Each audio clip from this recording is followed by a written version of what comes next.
미가서 2장 12절 13절 말씀 보겠습니다.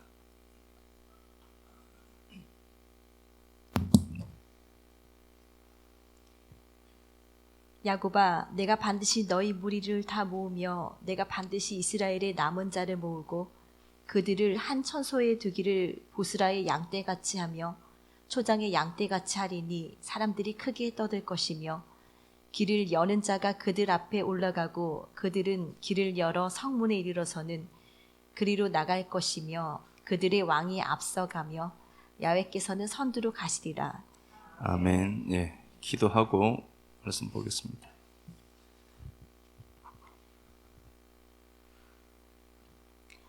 하나님, 자신을 버리면서까지 우리를 구원하신 당신의 사랑 감사합니다. 그 은혜를 값없이 받은 우리가 내 의가 드러나는 자리에서 한 발 물러나 하나님의 의로우심과 선하심만 노래하게 하옵소서.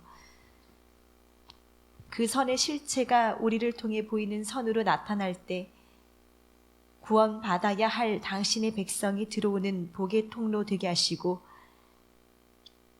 선한 일을 하기로 예배하신 당신의 주권과 섭리가 연약한 나를 통해 웅장하게 드러나는 역사 있게 하옵소서. 그 은혜가 노아를 통과하자 방주를 만들고 다윗을 통과하자 금 3,400톤을 준비했던 것처럼 보이지 않는 은혜를 설명하는 일에 내 시간과 물질 투입하기 원합니다. 은혜가 들어온 스데반이 자신에게 돌을 던진 자들까지 품었고 야손이 복음을 위해 손해를 감내했고 사도 바울이 세상을 뒤집은 역사 봅니다. 이제 우리 가운데 있는 그 은혜를 위해 살아가는 식구들의 삶에 하나님께서 뜻하신 목적 이루고 성취하는 복 있게 하옵소서. 그리스도 되신 예수님 이름으로 기도드립니다. 아멘. 예, 길을 여는 자가 그들 앞에 올라가고 라는 말씀의 제목으로 말씀 나누도록 하겠습니다. 미가서를 보면은요, 이 총체적 난국입니다. 그러니까 1장을 보면은요, 백성들에게 하나님이 경고합니다. 2절 보니까 백성들아 너희는 다 들을지어다, 다 들어라 하는 겁니다. 백성들아 다 들어라. 백성들아 다 들을지어다 이렇게 되어 있습니다. 백성들의 헌물에 대해서 주님이 말씀을 하십니다. 백성들이 나와요. 백성들아 들어라 이렇게 되어 있습니다. 백성들이 다 타락한 겁니다. 하나님의 말씀을 뒷전으로 하고 하나님의 말씀을 아주 우습게 여긴 자들입니다. 백성들아 니들 다 들어라 한마디로 이야기하면은요, 하나님이 니들을 심판한다는 소리입니다. 무서운 소리가 아니라요, 하나님의 심판이 선언됩니다. 심판이 선언되는데 백성들아 다 들어라 니들이 그랬다는 겁니다.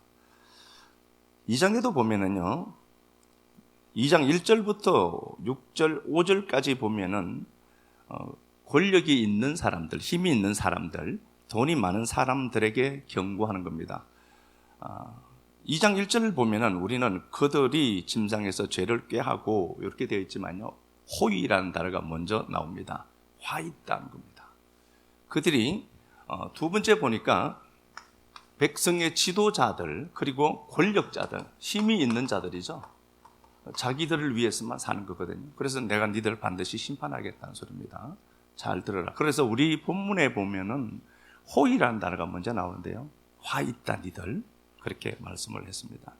6절부터 보면은요, 거짓 선지자들이 나와요. 세 번째 보면은 종교 지도자들의 타락이 나와요. 언제 나오나 싶었죠? 종교 지도자들의 타락이 나옵니다. 거짓 선지자가 왕성하게 활동했던 시기입니다. 그들이 얼마나 하나님의 말씀을 잘못 전했는지 6절 한번 가서 보겠습니다. 6절. 그들이 말하기를 너희는 예언하지 말라. 이것은 예언할 것이 아니거늘 욕하는 말을 그치지 아니한다 하는도다. 예, 그 미가가 복음을 전하는데 거짓 선지자들이 전하지 말라는 겁니다. 그딴 소리 하지 말라는 겁니다. 그리고 욕하는 걸로 들어요. 복음을 제시했는데 거짓 선지자들이 욕하는 걸로 들립니다. 말씀을 듣는데 그 말씀이 하나님의 말씀을 그냥 전하는데 자기 욕하는 걸로 들리는 겁니다. 이토록 타락한 시대가 미가 때 시대입니다. 소망이 없는 시기죠. 이때가 이런 그 상황에 있고요. 이게 또 한 번 더 가서 볼까요? 2장 8절 1장 8절 한번 가서 봅시다. 1장 8절에 보면은 이러므로 내가 애통하며 애곡하고 벌거벗은 몸으로 행하며 들깨같이 애곡하고 타조같이 애통하리니. 예, 그 미가의 행동이 나옵니다. 미가의 행동으로 하나님의 말씀을 그려내는 겁니다. 행위로 예언하는 거죠. 미가가 옷을 벌거벗고요, 애통하고 애곡하고 고통스럽게 울부짖고 있습니다. 이게 누구의 모습이죠? 하나님의 모습입니다. 하나님이 이토록 아파하는데 그리고 니들은 곧 이렇게 벌거벗겨질 것이다 하는 것을 상징적으로 미가가 보여내는 겁니다. 그러니까 온 유다가 지금 다 타락한 상태로 있더라는 겁니다. 한마디로 온 유다는 다 타락했습니다. 이때가 BC 700년경입니다. 700년입니다. 그런데 북이스라엘 있죠. 형제국가. 원래 하나의 나라였는데 유다와 북이스라엘로 나누어져 있었잖아요. 북이스라엘이 BC 722년에 멸망합니다. 그러니까 북이스라엘이 멸망하는 거 보고도 정신을 못 차리지 니들, 이런 얘기예요. 그러니까 22년 전에 북이스라엘이 형제국가가 멸망했습니다. 북이스라엘 국가가 멸망을 했거든요. 지금 이런 상황에. 자, 다시 한번 가서 보겠습니다. 계속해서 뭐 다 세세하게 보지는 못하더라도요. 2장 가서 한번 또 봅시다. 2장 가서. 이런 기가 막힌 상황을 만났고 1장 9절 한번 더 볼까요? 1장 9절 한번 갔다가 봅시다. 1장 9절. 이는 그 상처는 고칠 수 없고 그것이 유다까지도 이르고 내 백성의 성문 곧 예루살렘에도 미쳤음이니라. 예, 이 상처는 고칠 수가 없다 이렇게 됐습니다. 회복이 불가한 겁니다. 하나님 보시기에는 완전히 골마터진 거겠죠. 그래서 미가를 통해서 이건 회복 불가다, 고칠 수 없다 하는 겁니다. 고칠 수 없는 상태다 이렇게 되어 있고요. 하나님이 진단하는 겁니다. 고칠 수 없다 이렇게 되어 있습니다. 다시 보면은 9절, 이는 그 상처는 고칠 수 없고 그것이 유다까지 이르렀다는 겁니다. 유다까지 이르렀다는 건 뭐죠? 북이스라엘이 멸망했는데 그대로 지금 유다가 그 행동 그대로 하고 있더라는 소리예요. 그래서 하나님의 심판이 선언됩니다. 그리고 이때가 BC 700년이라고 했으니까 722년에 북이스라엘이 멸망하고요. 유다가 멸망하는 게 586년에 멸망합니다. 586년에 멸망하게 되죠. 그러니까 114년 후에 멸망합니다. 유다가 하나님 말씀 그대로 역사 속에서 멸망을 합니다. 바벨론에게 장악돼서 흔적조차 없어지게 되죠. 114년에 멸망합니다. 그러니까 자, 오늘 본문 말씀을 보면서 우리가 생각해야 될 게 있습니다. 모든 것들이 타락했고 회생 가능이 없다, 고칠 수 없는 상태다로 하나님이 진단해서요. 그래서 내가 니들을 다 없애버릴 거야 라고 했습니다. 그럼 무섭고 두렵기만 한 하나님을 여기서 우리가 만나는 거죠. 다 없애버릴 거야 니들. 그리고 그 약속은 정확하게 114년 만에 성취가 됩니다. 망해버렸습니다. 그래서 그들이 완전히 이 역사적인 사건으로 그들은 보게 되는데, 그러면 이 과정들을 보면서 하나님이 나를 이렇게 하면 어떡하지? 이렇게 들고 겁이 나죠. 그렇게 가져가시면 안 돼요. 그렇게 가져가시지 말고 멸망을 하더라라고 되어 있습니다.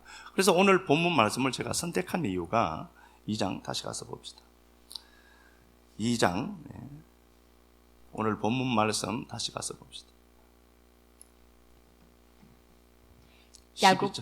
야곱아, 내가 반드시 너희 무리를 다 모으며 내가 반드시 이스라엘의 남은 자를 모으고. 예, 반드시를 두 번 연급했습니다. 하나님이 반드시 안 그래도 당신은 하십니다. 이스라엘 백성들이, 청자들이 반드시 들어야 될 말이거든요. 반드시 내가 이렇게 할게, 반드시 이렇게 할게 말씀을 하고, 내가가 주어입니다. 내가 하나님이죠. 반드시 하시는 주체가 누군가를 보니까 하나님이시더라는 겁니다. 하나님, 내가 이렇게 할게. 너희 무리를 모으고 남은 자를 모으고 처소에 두고 양떼 같이 하리니 크게 뜯을 것이다. 이렇게 되어 있습니다. 반드시 하나님이 하는 게 있는데, 이스라엘 백성들을 모으고 다시 불러 모으고 해서 양떼 같이 많게 할 것이다. 그리고 크게 뜯는 소리가 있다. 뜯는 소리가 있다는 겁니다. 이건 뭘 얘기하죠? 사람이 남유다가 멸망하고요, 거기에는 짐승들의 텃밭이 됐습니다. 사가 없어져 버렸거든요. 그런데 거기에 사람들이 막 몰려들고 양떼들이 많아져서 화려한 도시가 되어서 사람의 소리가 그렇게 많이 난다. 이 이야기를 주님이 먼저 말씀을 해요. 자, 아직도 이스라엘 유다 편에서 보면은 멸망하지 않았죠. 114년 후에 멸망하니까. 유다는 아직 건재한 거죠. 유다의 멸망을 주님이 말씀을 했단 말입니다. 그런데 아직 유다에게는 이 멸망이 몰려올 때까지는 114년이라는 시간들이 있어요. 그리고 회복은 우리가 아시는 것처럼 538년에 됩니다. 538년에 이스라엘 백성들이 이제 바벨론에서 포로 생활을 70년을 사고, 정확하게 먼저 돌아온 자들은 48년 만에 맞지만요, 회복하고 고레스의 칙령에 의해서 이스라엘 백성들이 본토로 돌아오게 되죠. 그때가 BC 538년이거든요. 그러니까 538년이니까 162년 후에는 회복이 있다는 것을 말씀합니다. 자, 그래서 우리가 꼭 기억해야 됩니다. 내 삶이 어렵고 힘들다, 내가 잘못해서 그래, 다 좋다, 좋아요, 퉁치자고요. 그래도 우리에게 뭐가 있죠? 회복이 먼저 약속되어 있어요. 여러분, 그거 보셔야 돼요. 아, 내가 하나님 말씀을 안 듣더니 내가 이렇게 됐네, 이런 내 모습이 보이더라도 거기에 나를 던져두면 안 돼요. 이스라엘 백성들은 지금 멸망까지는 114년이 남았고 회복까지는 162년이 남았단 말입니다. 본토로 돌아오죠. 그들이 돌아오거든요. 돌아오는 데까지가 162년이 걸려서요. 그러면은 하나님은 망하게 하는 게 목적이냐? 아니죠. 망하게 하는 이유가 있다. 그럼 뭐죠? 그걸로 남은 자를 만들어내는 게 목적이에요. 하나님이 내 인생에 왜 이렇게 힘들게 할까? 한마디로 제가 말씀드릴까요? 신앙 똑바로 하라고.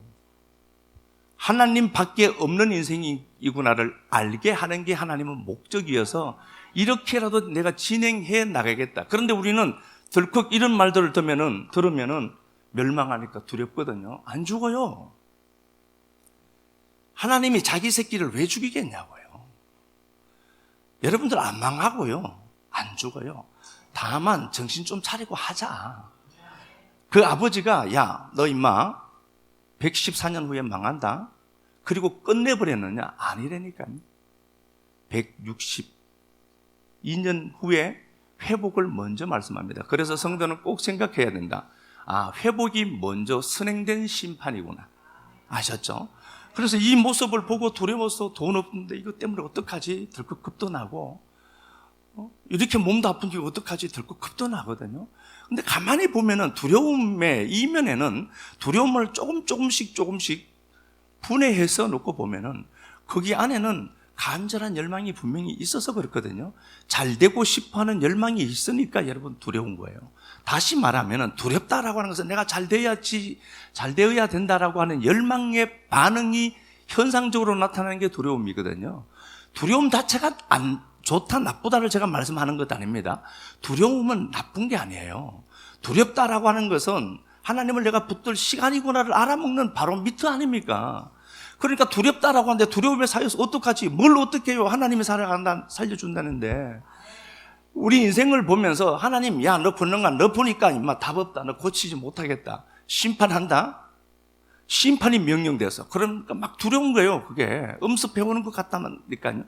근데 그게 목적이 아니에요. 하나님은 우리를 남은 자로 만드는 게 목적입니다. 12절 보면은 내가 반드시, 본문입니다, 내가 반드시 너희 무리를 다 모으고 한 처소에 두고 보스라의 양떼같이, 보스라가 모압 땅에 있는 목초지예요. 굉장히 풍성한 목초지거든요.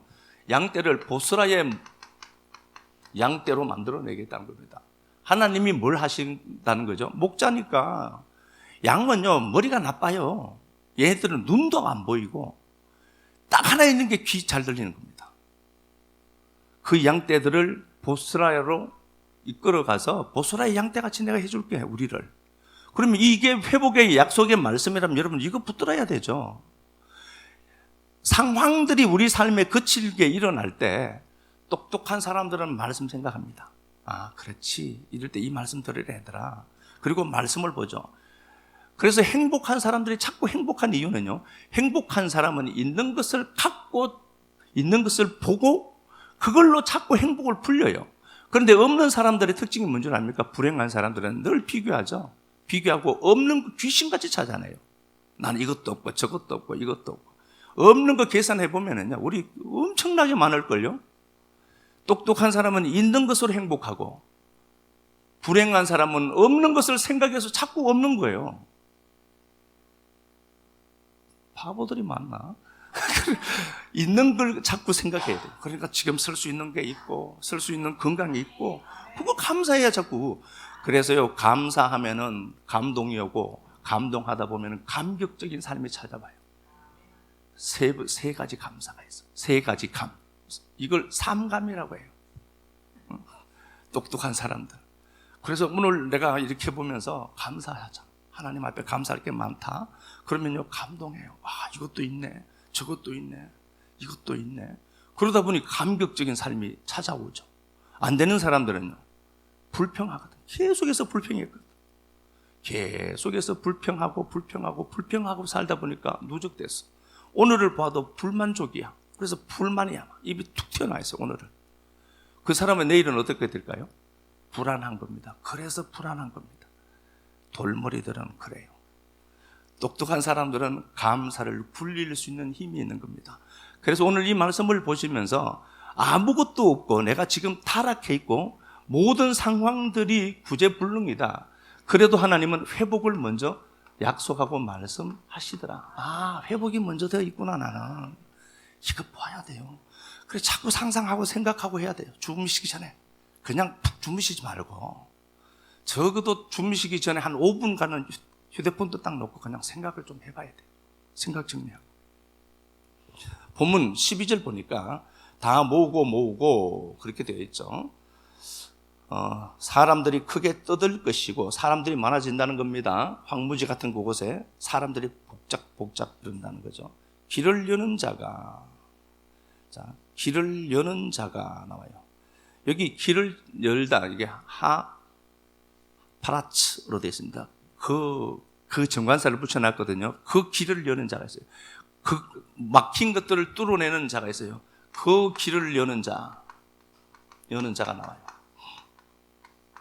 그 길을 여는 자, 선두에 가는 자가 있어요. 그 길을 여는 자. 그게 이제 예수님이죠. 우리가 아는 것처럼. 그렇죠? 예, 그 길을 여는 자가, 오늘을 그대로 제가 직역해서 말씀을 드리면 이렇게 됐습니다.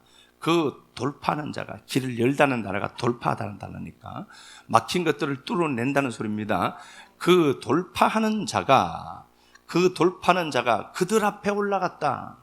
그 길을 여는 자, 돌파하는 자가 그들 앞에 올라간다는 겁니다. 선두에 서서 우리를 끌고 돌파하는 사람이 있대요. 여러분, 이건 믿음으로 봐야 돼요. 돌파하는 자가 있더라. 그 돌파하는 자가 그들 앞에 올라갔다. 그래서 그들이 돌파하는 겁니다. 그들이 돌파했다. 돌파하는 자가 그들 앞에 올라갔다. 그들이 돌파했다. 그러면 이 그들이 돌파한, 이건 우리가 한 겁니까? 아니라니까요. 우리보다 먼저 앞서 행하시는 하나님이 계세요. 그 하나님을 내가 보고 그 하나님 붙들고 가면 돼요. 그러면 그 돌파하는 자로 인해서 내가 돌파하게 되어 있는 거예요. 돌파한다. 그렇게 되어 있습니다. 그 돌파하는 자가 올라갔다. 그들 앞에 올라갔다. 그들이 돌파했다. 그리고 그들이 성문을 지나갔다. 막힌 성문을 뚫어냈다. 누가 하는 거죠? 그들이에요. 그 길을 여는 자는 안 보여요. 하나님은 안 보이잖아요. 그래서 하나님이 우리를 끌고 믿음으로 가고 있다는 사실을 이 말씀을 내가 묵상을 해서 선명해질 때까지 생각을 해야 돼요. 여러분 상상하시고 말씀을 생각하시고 묵상해서 선명해질 때까지 하는 겁니다. 진짜요. 진짜 그래 보여요. 농담이 아니고 제가 목사여서 하는 게 아니고 진짜 보여요. 내 앞에서 행하시는 그 하나님이 진짜 보인다니까. 호라호라 진짜 보여요. 그 길을 여는 자가 내 앞에서 가고 나는 그를 따라가는데 성문을 돌파하는 거는 그가 했지만 내가 하는 걸로 보이겠죠. 그래서 우리가 그 문제를 뚫어가는 겁니다. 자, 다시 보겠습니다. 모든 것들이 심판할 수밖에 없는 상태다. 고칠 수 없다는 겁니다. 먼 미래, 가까운 미래는 멸망한다는 겁니다. 그러나 멸망이 먼저가 아니라 하나님은 회복을 말씀을 하시고 시작하더라. 그러면은 왜 멸망시킨다는 이런 무서운 말씀을 쓰실까? 5장으로 가서 한번 보겠습니다. 5장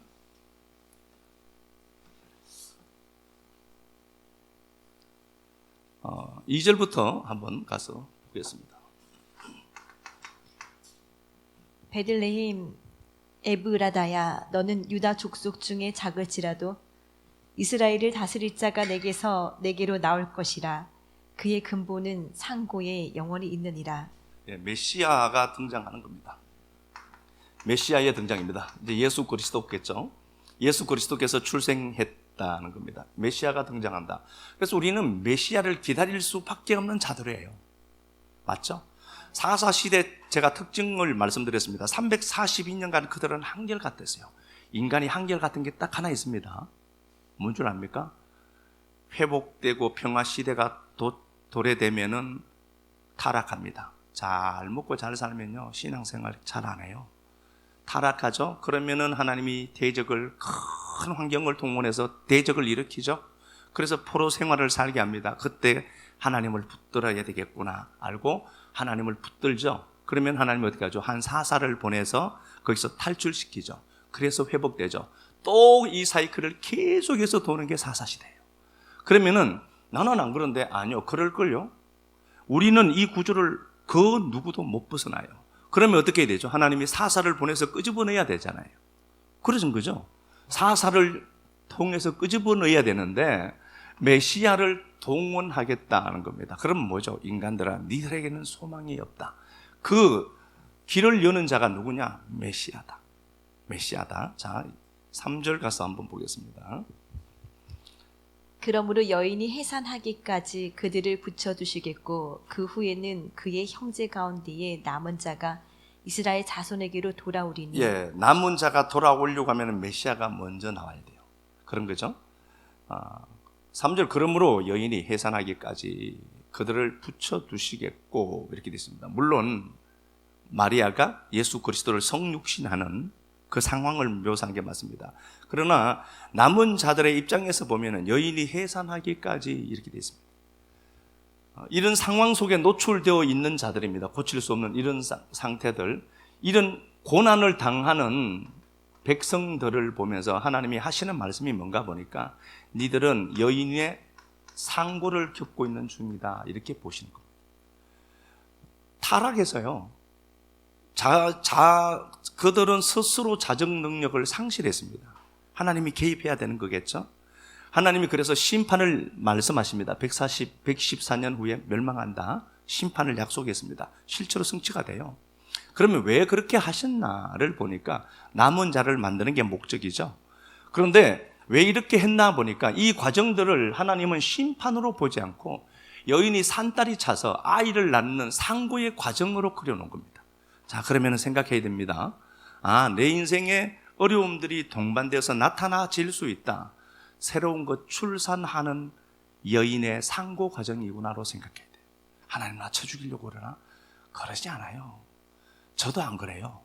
저도 제 새끼한테는 안 그래요. 하나님이 여러분들의 아버지 맞잖아요. 그 아버지가 우리를 죽이겠냐고요. 나는 못해도 새끼는 좋은 것 해주고 하더구만 다. 그런데 아버지는 왜 그렇게 무섭게 만들어놨는지 모르겠어요. 하나님이 심판하는데 무슨 심판을 그토록 자주 하는지 모르겠어요. 하나님이 우리 삶에 개입해서 내 삶을 흔드는 모습으로 보일 수 있어요. 보일 수 있지만 이건 새로운 것들을 출산해내기 위한 산모의 진통 과정으로 보시는 겁니다. 새로운 것 나오기 위해서 그래요. 그렇게 하나님이 보신다니까요. 그래서 하나님이 남은 자를 만들어내는데, 자, 4장 한번 가서 볼까요, 먼저. 4장 6절. 야훼께서 말씀하시되 그날에는 내가 저는 자를 모으며 쫓겨난 자와 내가 환난 받게 한 자를 모아 발을 저는 자는 남은 백성이 되게 하며 멀리 쫓겨났던 자들이 강한 나라가 되게 하고 나 야훼가 시온 산에서 이제부터 영원까지 그들을 다스리리라 하셨나니. 예, 저는 자, 환난 당한 자, 쫓긴 자, 이들을 한마디로 뭐라고 하죠? 남은 자라고 해요. 내 힘으로 못 사는구나. 인생은 내가 경영하고 내 힘으로 살아봐야 허덕이고 안 되는 게 맞구나를 알아먹는 사람들, 그게 남은 자들입니다. 그래서 세상 사람들이 보기에는 어떻게 보이죠? 잉여인간처럼 보여요. 쟤들 봐라, 뭐 예수 믿어도 별 것 없고 매일 저러고 산다, 빌빌거리면서 산다, 그렇게 보여요. 근데 걔들이 잘못 보는 게 있습니다. 하나님이 남은 자 만들게 하시는 하나님이 계시다는 걸 못 보고 있죠. 그래서 여러분, 내 삶이 왜 이렇게 환난이 많지? 나는 내 인생이 왜 이렇게 삐그덕거리고 저는 모습으로 나오지? 하나님이 이걸 만드는 겁니다. 그래서 결국은 원하시는 게 뭐죠? 하나님밖에 붙들 게 없는 인생 맞구나를 알게 하는 겁니다. 5장으로 가서 볼까요? 그들을 4장 6절부터 보았고 7절 보니까 발을 저는 자는 남은 백성이 되고, 남은 백성은 발을 저는 자입니다. 그러니까 잉여인간처럼 보여요. 세상 사람들이 손가락질도 합니다. 그런데 배알도 없이 거기 앉아서 희덕거리는 것들이 있으니까 문제예요. 참 쪽팔리죠. 내 아버지 하나님 살아계시다, 당당해야 될 그 자리에 쭈구리가 돼서 앉아있는 거예요. 예수쟁이들이 뭔지도 모르고. 강한 나라가 되고 발을 저는 자는 남은 백성이 되고 멀리 쫓겨났던 자, 봐요, 뭐 형편없죠. 멀리 쫓겨났던 자가 강한 나라가 되고 나 야훼가 시온산에서 다스리리라, 그렇게 되어 있죠. 너 양떼의 망대요 딸 시온이요, 이렇게 되어 있습니다. 전부 하나님이 이걸 만들어내겠다는 겁니다. 하나님 밖에 붙들 것이 없는 인생으로 만들어내겠다는 겁니다. 5장 가서 볼까요? 5장, 여기 가서 5장 7절. 야곱의 남은 자는 많은 백성 가운데 있으리니 그들은 야훼께로부터 내리는 이슬 같고 풀 위에 내리는 단비 같아서. 예, 야훼로부터, 공급이 야훼입니다. 하나님이죠. 하나님께로부터 내리는 단비 같은, 이슬 같은 존재입니다. 이슬이 안 보여요.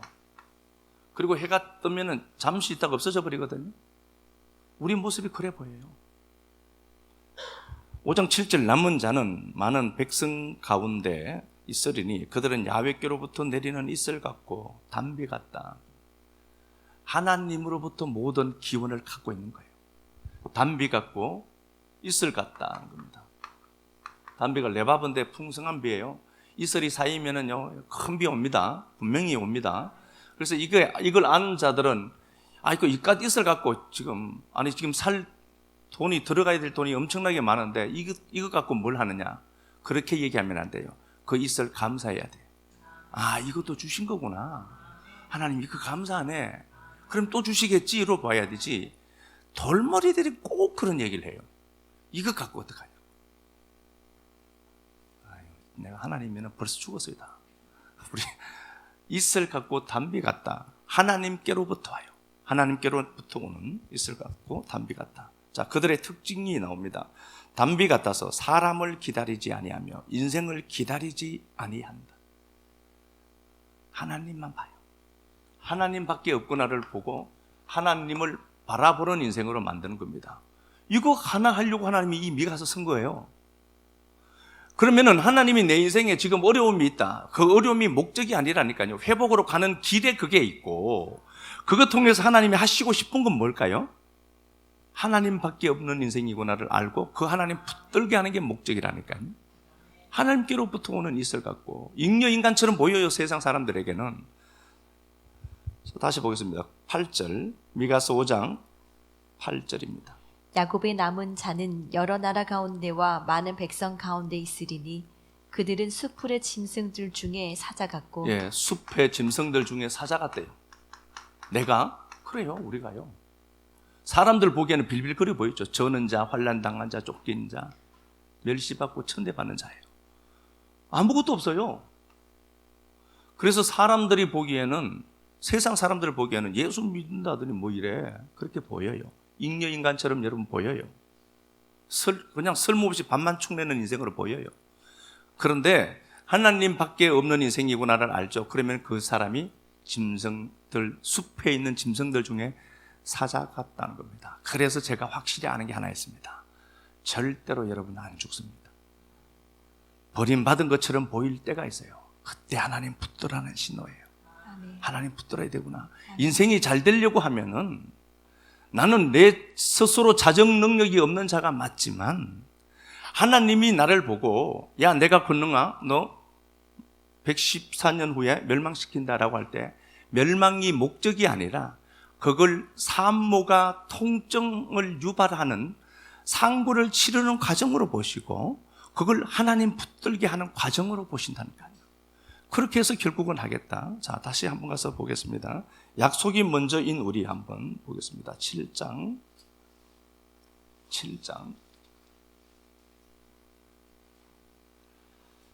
20절. 주께서 옛적에 우리 조상들에게 맹세하신 대로 야곱에게 성실을 베푸시며 아브라함에게 인애를 더하시리이다. 예, 하나님이 우리가 태동되기 전에, 우리가 출생하기 전에 이미 옛적의 조상들에게 말씀을 했어요. 맹세한 겁니다. 주께서 옛적에 우리 조상들에게 맹세하사 야곱에게 성실을 베풀고 아브라함에게 인애를 더하시리라고 했다. 이건 무슨 말이죠? 이스라엘 백성이 태동되기 전에 이미 하나님은 아브라함을 통해서 네 후손들이 가나안 땅을 갖게 될 것이고 얘들 출생도 안 했어요. 마지막에 결론은 뭡니까? 권능아, 약속이 먼저 있는 게 너다. 권능아, 어떤 환경과 상황 속에서 두려워하지 마라. 너는 약속이 먼저 있는 자다. 이거 얘기하는 겁니다. 그러니까 보고 우리가 어떤 상황들을 만났을 때 사람들 보기에 잉여인간처럼 보인다 하더라도 여러분 사자 만드는 게 하나님의 목적이고 사자는 그냥 우리의 용감함으로 되는 게 아니라 하나님을 기대하고 하나님을 갈망하고 하나님밖에 없는 인생이구나를 찾은 자들을 그들을 사자처럼 사용해 가신다는 겁니다. 안드레슨 동화 잘 알잖아요. 미운 오리 새끼. 유독스럽게 알이 하나가 커. 엄마가 머리가 아픈 거예요. 이건 뭐지? 못생긴 알 하나가 큰 알이 있는 거예요. 태어나서 보니까 한 놈이 이상해요. 오리 새끼에서 보니까 이상하지. 그래서 엄마마저도 등을 돌려요. 사람 주위의 시선들이 너무 따가우니까 오리 어미조차도 그 놈을 멀리해서 결국은 그래서 그 놈이 있을 자리가 없어서 튕겨나온 것 아닙니까? 그래서 어느 날 슬픈 얼굴을 띠고 물밑을 보고 있는데 자기 얼굴이 비친 거죠. 아, 내가 백조구나. 백조가 오리들 속에 들어가서 오리들 말 듣고 그렇게 살고 있으니까 얼마나 답답하고 못생겨 보이고 잉여인간처럼 보이겠어요. 여러분들이 곤이고 백조라는 사실을 안다면 하나님 붙들고 당당하게 일어섰으면 좋겠습니다. 네. 아멘 해놓고 그냥 하지 말고요. 아셨죠? 아무리 보아도 우리 인생 스스로는 자정할 힘이 없는 게 맞는 것 같습니다. 미움시기 질투 가운데 노출되어서 살 수밖에 없고 만물보다 심히 부패한 것이 인간의 마음이라고 했는데 이 범죄에서 벗어날 수 있는 힘을 가진 자는 아무도 없는 것 같습니다. 그러나 우리에게 메시아가 계시고 그럼에도 우리를 의롭다 여겨주시는 당신 계셔서 메시아를 가진 소중한 인생 되도록 만들어 주신 그 은혜 감사합니다. 삶을 살아가면서 이리저리 막힌 문제들이 있습니다. 물질 때문에, 질병 때문에, 사람 관계 때문에, 내 감정 컨트롤 하지 못하는 것 때문에 아파하고 힘들어하는 인생들이 이 말씀이 소망이 되고 생각이 재료되도록 은혜 베풀어 주셔서 이 말씀이 사건을 만들어가는 것 꼭 확인할 수 있도록 도와만 주옵소서. 주님 앞에 드린 시간들, 물질들, 섬김들 세세토록 하나님을 갚아주시고 아름답게 주님 회복시키시는 하나님을 누리고 만나도록 꼭 도와주옵소서. 주님 앞에 드린 모든 것들 위해 은혜 베풀어 주시기를 소망하며 그리스도 예수님 존귀하신 이름 받들어 감사하며 축복하고 기도 드리옵나이다. 아멘.